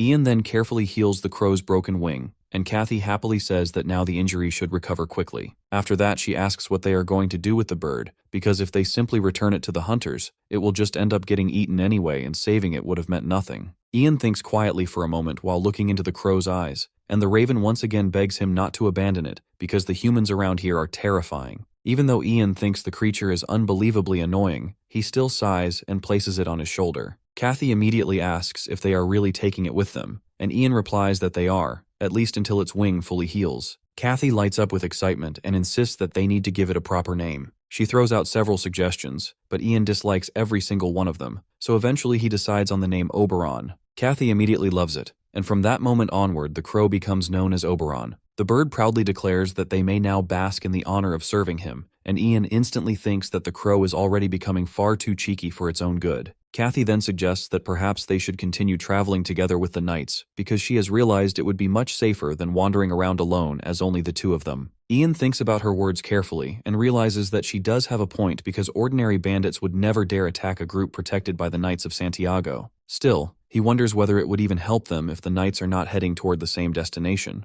Before he can think any further, Elder walks over and asks why they both look so worried. As he sits beside them, he explains that regardless of how talented Ian may be as a mage, traveling alone with a woman is still extremely dangerous. Because of that, he proposes a deal regarding a dangerous monster that has recently appeared within Count Katina's territory. Elder explains that while traveling there, the knights plan to hunt down a creature known as the Manticore, a brutal magical beast infamous for slaughtering humans simply for pleasure. Surprisingly, Ian already recognizes the name and asks whether Elder truly expects his help against something that dangerous. Elder quickly explains that they do not actually want to force him into combat, and would never drag him into danger against his will, although if Ian voluntarily wishes to help them, nobody would stop him. Ian immediately refuses, because he has no intention of risking his life against a horrifying monster like that. However, Elder quickly stops him and clarifies that the real reason they need him is something entirely different. He explains that when the Order announced their intention to hunt the Manticore, a priest from Count Katina's territory practically forced a local mage to cooperate with them. Naturally, the mage became deeply offended by this treatment, and now the knights want Ian to smooth things over. Since Ian is also a mage, Elder believes his words would carry far more weight than anything the knights themselves could say. Ian considers the proposal carefully and realizes that it is not actually a terrible arrangement. If all he has to do is calm down one irritated mage, then in exchange they gain protection and escort from an entire knightly order, which could be extremely useful for both him and Kathy. Eventually he accepts the offer. Soon afterward they continue their journey together, and Ian quickly realizes that traveling alongside the Knights of Santiago is surprisingly comfortable. The members of the order are disciplined men with strong principles,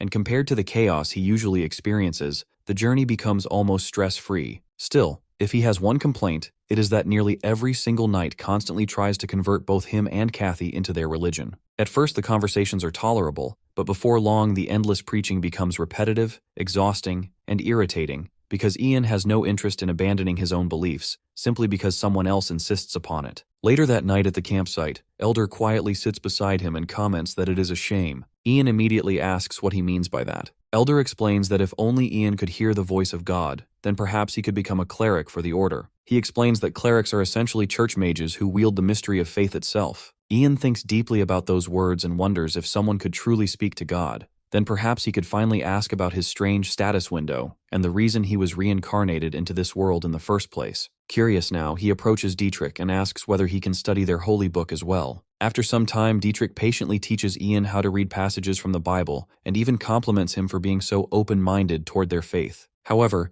Ian suddenly loses interest, and Dietrich notices the strange shift in his expression and asks what is wrong. Ian replies that Dietrich just complimented him a moment ago, yet instantly Dietrich becomes alarmed and insists that he never said anything at all. Confused, Ian swears that he clearly heard a voice speaking directly to him. That is when he suddenly realizes the voice did not sound human in the slightest. Then another strange voice whispers into his ears, calmly suggesting that perhaps the speaker is not a being that could even be called human at all. And Ian is left completely confused about what exactly is happening to him. Ian realizes that the voice speaking inside his head might actually be the one who brought him here, so he immediately shouts and demands an answer. He keeps piling up questions, asking the supposed creator about the status window and why he was thrown into this world right after he had barely graduated. As his irritation keeps rising, a sudden gust of wind passes through, and just like that it feels as if the mysterious creator has already left without responding. Our guy gets frustrated and starts going off, demanding that she come back and answer him properly. Meanwhile, the Santiago Knights struggle to hold him back as they practically beg him to calm down.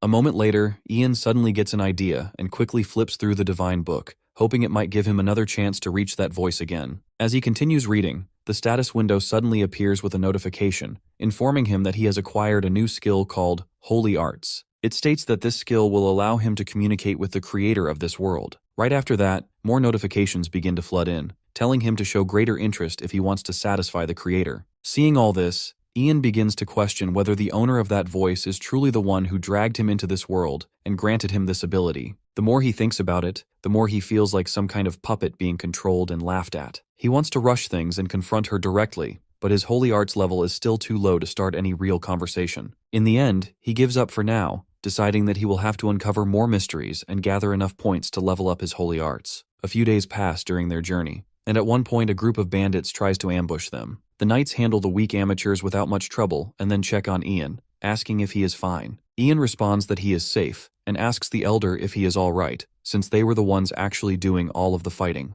The elder laughs it off and says that no matter how much of a geezer he turns into, he is still not going to lose to some amateur bandits. Ian takes the chance to ask him more about his past and brings up that he has heard he used to be a mercenary. The elder admits it and says that even if he looks like an old man now, he was once a hotshot known all around. He explains that he had to start using the alias Elder because whenever people heard his real name, they would come after him just to gain attention and make a name for themselves. Hearing this, Ian starts wondering if the man really was that famous. After the bandits are taken care of, one of the knights reports to the elder and informs him that the road ahead splits into two paths. He explains that the eastern path leads to the Count's castle, while the western path goes toward the Manticore area. The old man then tells Ian that the mage he mentioned lives somewhere near the Manticore area and points in that direction, asking him to hurry. Ian stops the group for a moment and suggests to Kathy that they should first go meet the mage before heading to the Count's place. Lucy immediately refuses and says she will go alone instead. Ian gets concerned and asks if she will be all right on her own. She smiles and responds that she is not a child, and she is confident that the eastern path will take her straight to her uncle's place.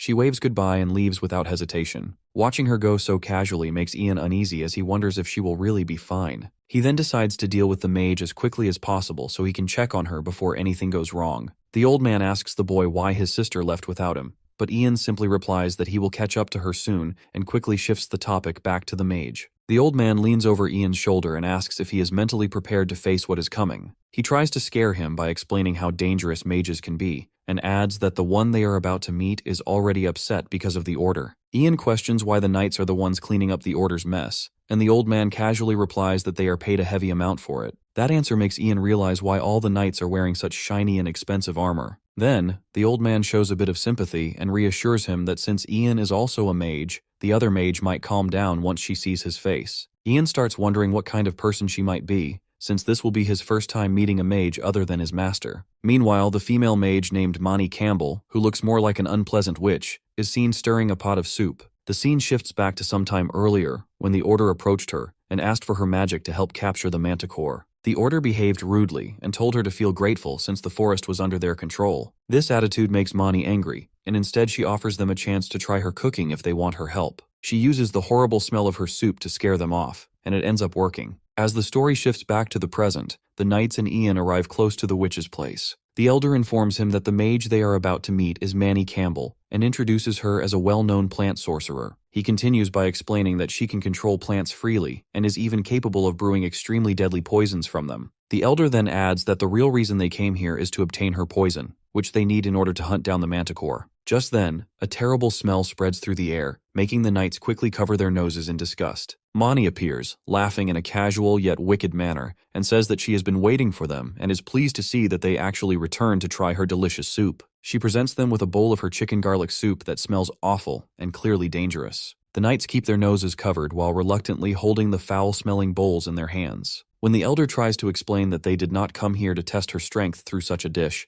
Mani responds that her rare meal is made from the finest ingredients she personally harvested. She then tells them that they are free to leave if they do not wish to accept her hospitality and taste her cooking. While the knights struggle and even start vomiting from the smell and taste, Ian casually drinks the soup in large gulps, finishing one bowl after another without hesitation. Apparently, he ends up liking the taste so much that he cannot stop himself from eating more of it. The witch grows concerned as she watches him keep devouring her poisonous-looking dish without slowing down at all. When Ian calmly tells the lady mage that it actually tastes good, Mani finds it hard to believe what she is hearing. Ian goes on to mention that he really likes the amount of garlic she added into the soup and continues eating it without any hesitation. Mani and the knights start getting uneasy at this sight, and she quickly steps closer to him and insists that it is enough. She admits that in her 40 years of being a plant sorcerer, she has never come across someone this ridiculous, then directly asks him for his name. As soon as Ian reveals his name, Manny gets clearly startled and rushes to confirm if he is truly the apprentice of the pyromancer Elidith. She immediately apologizes for how she treated him earlier, and to fix her image, she prepares a proper luxurious meal for him and the knights right away. Ian still prefers the chicken soup, but he chooses to go along with the situation instead of making a fuss about it. Mani then shifts into a more serious tone and asks if they are planning to hunt the Manticore. She warns them that it is a dangerous task, reminding them how the winged beast has already wiped out several hunters who were previously sent by Count Karina. The old man responds that he is more than ready for the task. Seeing his confidence, the witch asks him if he has ever defeated a Manticore before. The old man nods and replies that he has, but it was long ago back in his younger days. She then turns to Ian and asks if he has ever faced one himself,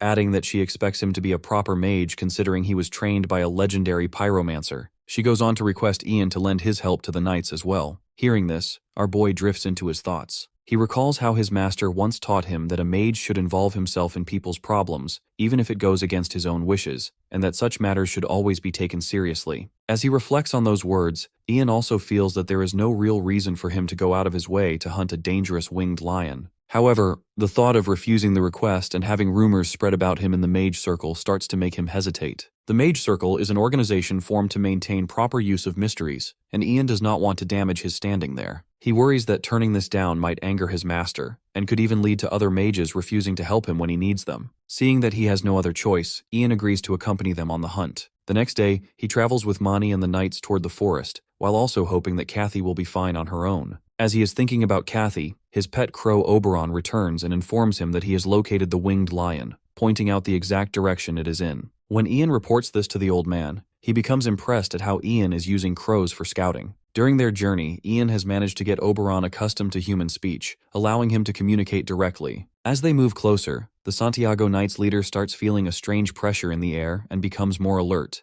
Ian then asks if the old man can try persuading the manticore since it is also technically a monster. The old man has no idea how to respond, while Mani immediately disagrees and says the winged lion is not something that can be reasoned with easily. She gets slightly panicked and asks what Ian knows about summoning, warning him that she will report him to his master if he actually tries anything like that. Ian briefly wonders if he should at least be getting some kind of praise for his efforts instead. Just then, one of the knights points in a direction and informs them that they have finally encountered the monster. Everyone turns still like statues, not daring to move even a little. Our boy tells the others not to twitch at all and to stay close to him. Just then, Dietrich walks up to the old man and says the poison weapons are ready, handing over several arrows coated in the deadly liquid. The knight leader then orders his men to fire, and a volley of arrows shoots past him. Meanwhile, Ian watches the entire situation unfold without saying a word. As the poison-tipped arrows fly forward, our hero suddenly becomes alert. The projectiles bounce off the monster's skin without leaving even a small mark. He quickly shares this info with the old man, who grabs his head in frustration, while Dietrich asks what they should do next. Just as he is about to order another attack, evil laughter spreads across the area, and the monster finally reveals itself. Poor Oberon looks like he is about to collapse from fear. Ian realizes that now that the monster is right in front of them, there is no time to prepare the poison arrows again. Seeing no other choice, he looks up at the sky and lets out a powerful roar using Moronius. Everyone falls silent while Mani notes that the boy actually managed to pull it off. Even the manticore stops moving, and the two stand facing each other. The monster gets interested that a human can speak his language and says that Ian is not like the others. Forcing himself to stay steady, our boy keeps up a polite tone and introduces himself.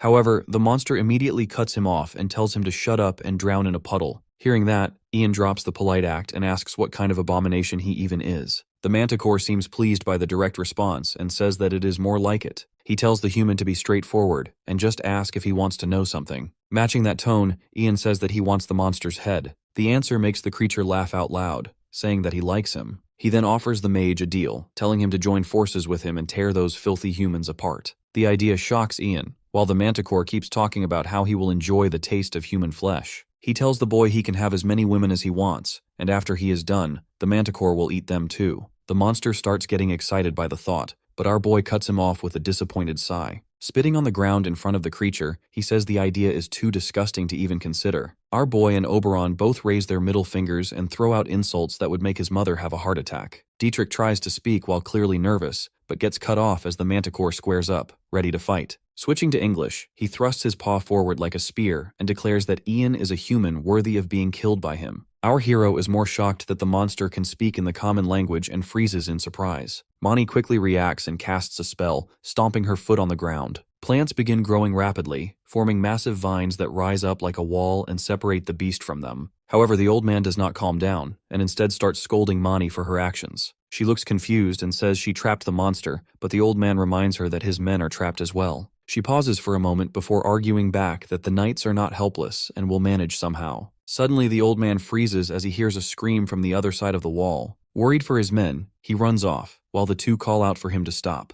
A short while later, they reach the spot, and he immediately asks if everyone is still alive. The mood turns serious as a knight says they survived, but Dietrich is badly injured. Lying there in pain, the loyal knight apologizes for letting the monster escape, but the Santiago Knights leader cuts him off and holds him tightly. Ian feels close to breaking down and clenches his fists tightly. After being reborn, he never expected to see someone die right in front of him, especially someone like Dietrich. Past memories start flashing through his mind as he struggles to accept how real everything feels. It finally becomes clear to him that in this world, monsters and war are normal. The deaths he once only read about in stories are now happening in front of his eyes. Refusing to stand there doing nothing, he adjusts his cloak and walks toward his fallen ally. Kneeling beside him, he asks Dietrich if he remembers what he was taught during Bible study, that if someone truly believes and prays with sincerity, the heavens will find a way. The words bring tears to the knight's eyes as he answers yes. Ian then says they should pray together, as a blue light begins to spread around them. In his mind, he calls out to the heavens, saying that their devoted follower is dying helplessly in front of them and asking if they will do nothing. A voice answers that his call has been heard and offers to do something since Ian asked so nicely. The entire area fills with the blue light, temporarily blinding everyone. The old man calls out to him, but then trails off before he can finish. Meanwhile, our hero lets go of his comrade's hand and looks at his own, unsure of what is happening.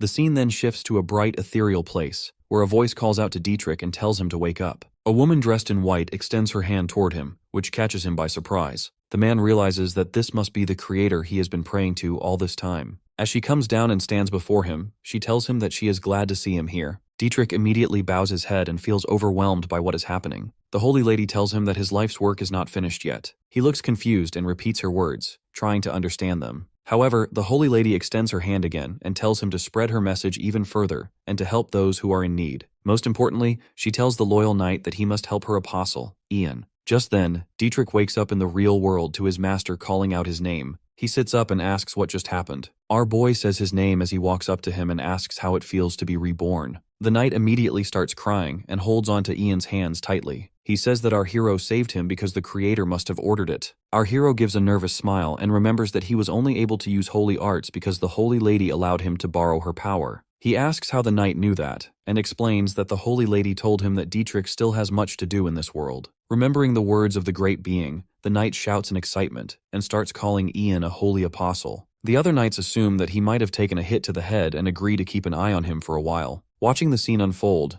Mani comments that they seem very cheerful for people who were close to dying just moments ago. Seeing his men back in good condition, the old man asks if they are ready to fight the Manticore again. Our hero sends Oberon ahead to scout the area first so they can understand the situation better. The knight leader becomes concerned that something might happen to the bird, but Ian dismisses the worry, leaving him confused. Our hero tells the squad that the Manticore is not some run-of-the-mill low-level thug, so they need to be fully prepared to deal with him. The scene then shifts to the Manticore, who is busy attacking a nearby town and chasing humans through the streets. A young man is leading his father away from the monster, but the old man suddenly slips and falls to the ground. The son calls out to him, but it is already too late as the Manticore moves in for the kill. Before the monster can bite down, the young man grabs a pitchfork and tries to scare him away from his father. He holds the weapon up even though his whole body is shaking badly. The Manticore understands that the old man is his father and makes him an offer. He tells the man to kill his own father, and in return, he will spare everyone else in the area. The young man refuses the offer and tells the monster to die. The Manticore does not seem bothered by that response at all. He raises his paw high and prepares to slice them apart. The father and son hold onto each other, ready to accept their end, but at that moment, an arrow flies in and strikes the monster in the eye. The Santiago Knights leader rushes forward and deflects the incoming attack while the Manticore screams in pain. The father and son finally get a moment to breathe as the old knight shouts for his men to get ready. The soldiers move in quickly, while the Manticore glares at them and shouts that they are rushing toward their deaths. However, Ian calls out to the monster and calls it an idiot. Having mastered the secret arts of rage baiting, he claims the Manticore is only delaying his unavoidable defeat. The monster shouts back at him to be quiet, but our hero continues and wonders if this is how a defeated dog sounds. The rage bait works as the Manticore charges straight at Ian at full speed. At the last moment, our hero smiles as Mani steps forward and raises her staff. She activates another plant growth spell which wraps the monster tightly in vines. The old man then orders his men to act, and they throw clay bottles at the trapped Manticore. The beast becomes even more furious as he gets covered in the strange liquid. Meanwhile, Mani tells Ian that it is his moment to shine now. Our boy steps forward and activates his fire magic with a snap of his fingers. The Manticore realizes too late that the liquid is oil, and immediately gets engulfed in flames. His screams slowly die down while Ian shows no reaction, mogging his enemy till he is nothing more than crispy bits. After everything is over, the citizens step forward to show their gratitude to the knights, who calmly claim they only carried out their duty. From the background, our boy throws a cold stare at the Santiago Knights leader, watching the senile old geezer soak in all the praise. Oberon looks at him with innocent eyes and sarcastically asks why his great master is not getting the respect he deserves. He tells the annoying little fluffball to zip it, then wonders if his display of roasting a Manticore alive with fire magic actually intimidated the citizens instead. Right then, he is genuinely caught off guard when a young man and his grandfather step forward to thank him for saving their lives. He freezes for a moment, unsure how to react since he never expected anyone to thank him in the first place. A wide smile spreads across the old man's face as he notices that reaction. The knight leader suddenly bows in gratitude to the mighty mage who saved everyone from the big, bad Manticore. Ian awkwardly responds that he only followed Mani's commands, so there is no need for him to bow like that. That response surprises the knight leader, who did not expect such humility to match his skills and presence. In his experience, kids like him usually grow up into heroes whose reputations make them seem more noble than actual nobles. Soon after, a group of guards approaches the knights and asks if they are the ones responsible for taking down the beast. Instead of answering directly, the Santiago Knights leader demands that the fools state their identities first. The men apologize and explain that they are guards from the Count's castle, Our boy is surprised when they invite both of them directly to the Count's castle. At the Count's mansion, the knights are welcomed with a banquet worthy of their achievement. Lucy's drunk uncle loudly praises their strong sense of justice, applauding them for fearlessly slaying such a dangerous, unholy beast. The old man grins and casually claims it was nothing special for warriors of their level. His words clearly make the Count a little jealous, wishing he had guards like them protecting his estate. Man ignores the fact that his own guards are standing right there listening. Next, he starts buttering up the witch, promising he will do everything in his power to make sure no priests ever step foot in her forest again. Then his expression suddenly turns serious as he looks at Ian,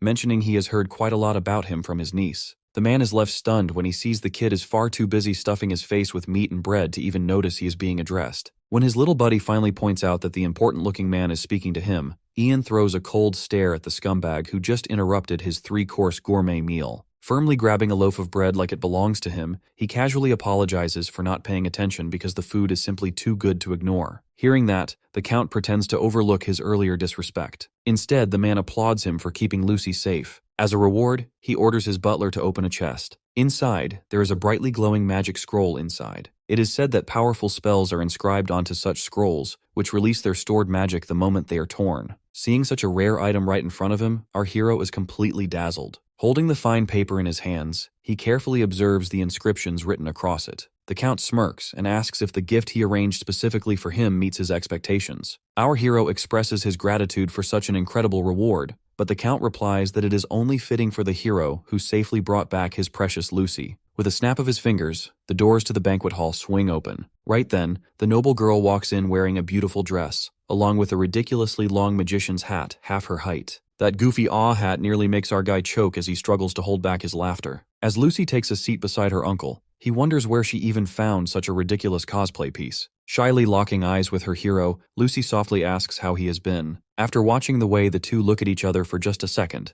the knight's leader teasingly reminds him that he once called her his sister. Judging from her expression, she sees him as something more than that. Moving forward, the Count offers a proposal to our magician. He wants Ian to accompany Lucy on her mission to take revenge on the bastards who hurt her. The Count firmly requests that he join his men to ensure the mission's success. Our boy quickly realizes that the magic scroll was not exactly a free reward. It was clearly bait, meant to pressure him into accepting the offer. Still, a mage's role of casting spells from the backline is not too dangerous, so he is not completely against the idea. On top of that, if things go well, he could earn a hefty reward from Lucy and her uncle. Staying humble as always, he agrees if they believe a lowly mage like him can be of help, then he will join them. 3 days later, everyone, including Lucy, gathers outside the Count's mansion. Lucy explains that the Count is busy with preparations, but he will give them a grand welcome once they return. The Santiago Knights leader simply smiles and says he is looking forward to it. Meanwhile, our boy feels annoyed that their squad lost several capable men, all thanks to the Count shamelessly bribing them away with his treasures. Right then, the old man suddenly thanks him for sticking by his side the entire time. He promises that he has a surprise waiting for him when he visits Trifar Island. Seeing him confused by the unfamiliar name, the leader explains that it is a floating island in the Coral Sea, and the locals will welcome him warmly if he mentions the name Salvador. Surprised, Ian asks if Salvador is actually his name. Deciding it is finally time to reveal it, the elder calmly states that his name is Salvador, and he hails from the Orcus family. While Ian does not immediately grasp the importance, Lucy instantly recognizes the name Salvador of the White Wolves. The old man lets out a humble, amused laugh at his old title. Meanwhile, our boy stands there feeling completely left out of the conversation. Realizing he is clueless, Lucy explains to the moron that he is standing before the former leader of the Emperor's private mercenary team,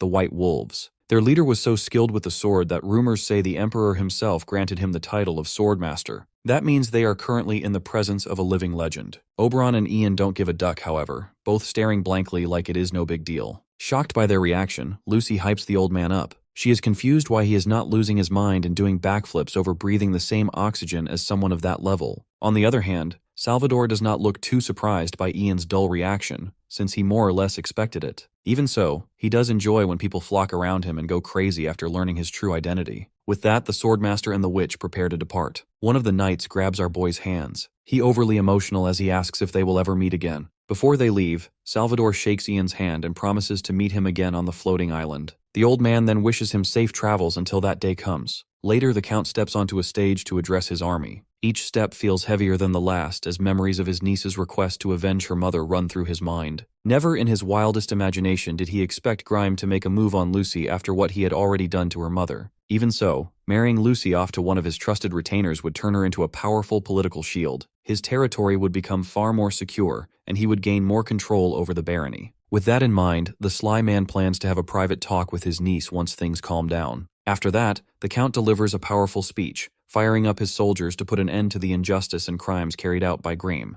Later that night, the knights set up camp. Some of them, including Lucy, are genuinely confused. They wonder if he hit his head somewhere along the way. Instead of cooking food, he is just sitting there boiling his spoon. The noble girl tries not to judge and wonders if he comes from some poor place where spoons are a delicacy. A few knights in the distance start spreading rumors that the master mage is a crazy who drinks spoon soup. Irritated, our boy tells Lucy that he is disinfecting the spoon. The big word flies straight over Birdbrain's head. He then brushes it off, saying it is too complicated for her to understand anyway. That only makes the knights more curious, thinking he is preparing some mysterious and delicious dish. They end up annoying him even more by asking if they can add their meat into his special soup. After dinner, Lucy admits she has been thinking about something for a while, but she is still unsure. When he asks what she means, she reminds him about the reward she promised earlier. The noble girl looks completely lost when deciding what to give him, saying he is probably tired of receiving gold coins all the time. The broke guy is left speechless, but he lets her continue talking about a reward she believes is truly worthy of someone like him. She shares a legend that says the fairies once gifted the first Baron of Tarion a magic sword. Apparently that fairy fell in love with him after he saved their realm.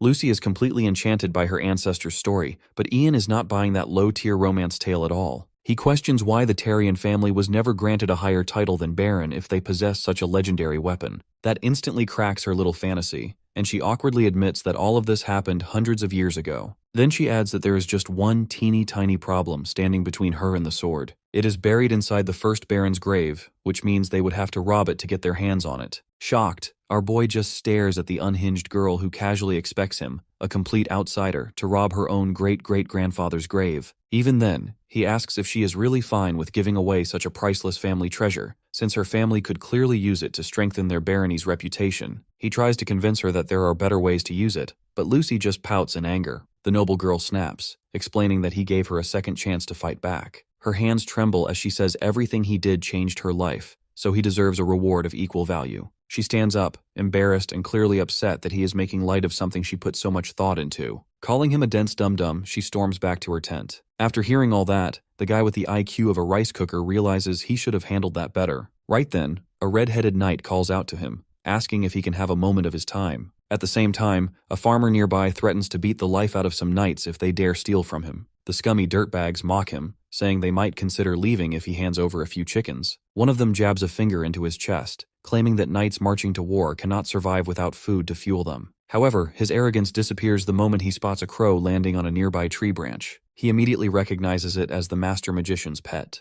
Out of nowhere, Oberon starts warning them that the Master is coming. While the three idiots are still shocked that the crow can talk, our boy casually greets them from behind. The trembling trio slowly turns around with stiff expressions, instantly realizing they are screwed. Our boy coldly asks what the hell they think they are doing. You see, he had a meeting with the Count before they were deployed. The Count's hesitation made him think the request would be something serious. But to his surprise, the man simply asked him for a favor. He needs to deal with his poorly disciplined mercenaries who go around robbing citizens. Our boy is confused, because that sounds more like a job for the knights. The Count lets out a deep sigh and explains that the knights and mercenaries are too close. They are brothers in arms, so they cover up each other's crimes. At first, he let it slide since it kept the mercenaries occupied. But now they have gotten bold, openly stealing, and that too in the territory of his precious niece. He quietly judges the uncle who begged him that night to give them a warning, hoping it would straighten them out. Now standing under his stabbing gaze, the three knights huddle up like conjoined twins. He declares that it is time these stray mutts who dig through trash pay the price for stealing from their own people. The three wets their pants when our master mage says he will cancel their life subscription to set an example. By the next morning, news of his warning spreads everywhere. The mercenaries are so shaken that they refuse to even step outside. His actions makes the Count and his niece happy, relieved that their people can finally feel safe. However, the red-haired knight has bad news. He calls for a direct meeting with the Count to point out a serious flaw in their strategy. The soldier bluntly states that in their current condition, they are nothing more than prey for Grime's army. Surprised, our boy asks if he really believes that,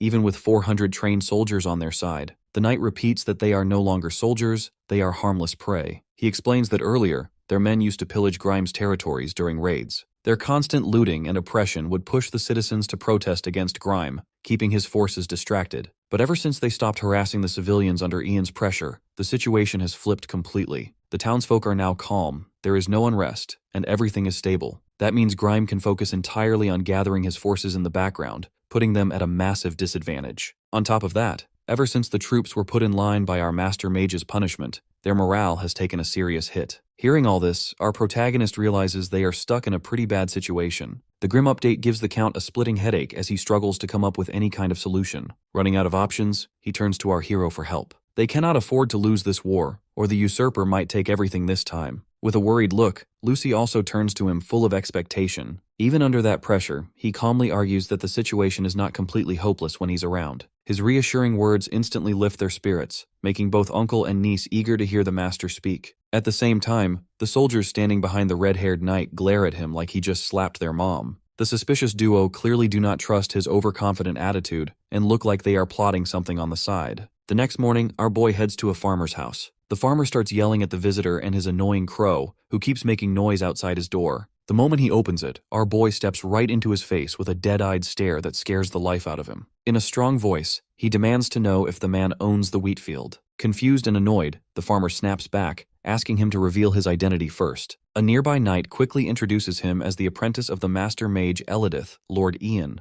That instantly drains the color from the farmer's face, who realizes he insulted a lord. He immediately drops to the ground, pressing his fat mug into the dirt while begging Lord Ian to forgive his ignorance. With the stage set, our protagonist smoothly moves to the next step of his plan. He declares that the crops are already doomed, leaving the poor farmer desperate for an explanation. Slamming his staff hard into the ground, he roars that the curse of the first Baron of Tarion has befallen his wheat. Fully committing to the act, he lowers his voice and explains that the curse strikes any land that was taken from the rightful owner. Thinking his entire livelihood is about to vanish, the farmer desperately begs for a solution, or at least something he can do. Right then, our boy tells him to quiet down. He suddenly acts like he senses something, and his eyes widen in shock like he's receiving a divine DM from heaven. Raising his hands dramatically, he declares that the heavens have revealed the only way to lift the curse. If the rightful heir Lucy Tarion becomes the Baron, the first Baron's anger will finally be put to rest. With that message delivered, he and the knights quickly leave the scene, claiming he has detected another curse nearby. The farmer nearly wets himself as our boy leaves, dropping a final warning that the entire land will turn barren under Grime the Usurper's rule. After repeating that same act a few more times in different places, rumors about the curse spread like wildfire among the people. Soon enough, the common folk begin protesting, demanding that Grime step down and let Lucy take the crown so they can be saved from the so-called curse.